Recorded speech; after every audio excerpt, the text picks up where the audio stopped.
So next up we have Ari Oldman and Robbie Quinn presenting on the importance of a sense of community in a digital environment. Which is... it'll be fine.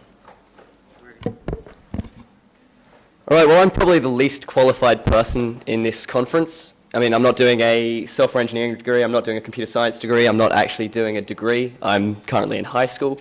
I just kind of came to this conference out of interest, really, see the uni, see what the field was like, and it's been really interesting, so I'd firstly like to thank everyone for letting me come here. One thing I did think I might be qualified to talk about, though, was, as you've probably read on the screen by now, the importance of a sense of community in a digital environment. And I was going to do this talk with my colleague Ari over there, but he's gotten a bit of a cold and didn't want to talk. So, just me. Okay, I'll just manually scroll down. We run a small game server hosting community based in Australia. We've got players from Sydney, Brisbane, Tasmania, New Zealand, Singapore, all around the Asia-Pacific region, really.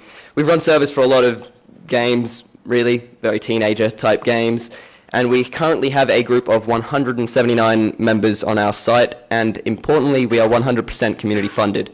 And I kind of want to talk today about how we got to community funding and ways which I think help people get community funding. So really what we needed to promote was this idea of selling nothing. So we took inspiration from microtransaction and free-to-play video games like Team Fortress 2 and the very popular Japanese MMORPGs that are on the market at the moment, where you essentially pay for nothing and they make lots and lots of money. So anyone can play these games, but there are VIPs which have more community-based power, and you can get cosmetic upgrades and get the endgame content a little earlier, avoiding the grind, which is the majority of the gameplay, which kind of led to an even bigger dilemma, which was how on earth do you sell upgrades that are so minor and insignificant. So we had a lot of talks on the matter. This is from our official webcomic, which totally isn't made by me, before you criticize the art style. Bit subliminal.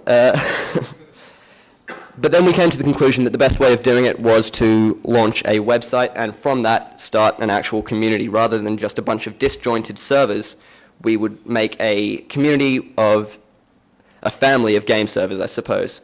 So it's really important, this idea to me of a sense of community, because originally it was very hard for us to kind of stay in the black, get enough donations, because obviously we're 16, we are unemployed, so the only way we could get money was to whinge to our parents, which only goes so far, so we really needed community funding. So in, that's supposed to say May, we launched the Game Redacted website and convinced all of the regulars on the servers to actually join us through incentives to get them to join. Eventually our community grew, and people that didn't always play on the same servers together started communicating, and a community started growing. And as you can see on this very statistically, lazily made graph, I'm not a statistician, so I'm not going to try and analyze it, but once the website was launched, things seem to go up. That's my very technical analysis. This also had an unintended side effect of a real autonomy within the kind of community. Because we talked to the community and we played games with the community, people didn't just think of us as owners, they thought of us as friends. And this kind of also got rid of the real formal hierarchical structure. Rather than just us being the owners, administrators being the administrators, and so on, everyone was just playing games together, which was quite useful because then it meant that people would do our job for us. We wouldn't pay them, and yet they'd sit there doing hours and hours of work. It was great. Just great. We actually get lots of people applying to do our job for us a day, which, I mean, that seems like the perfect business model to me.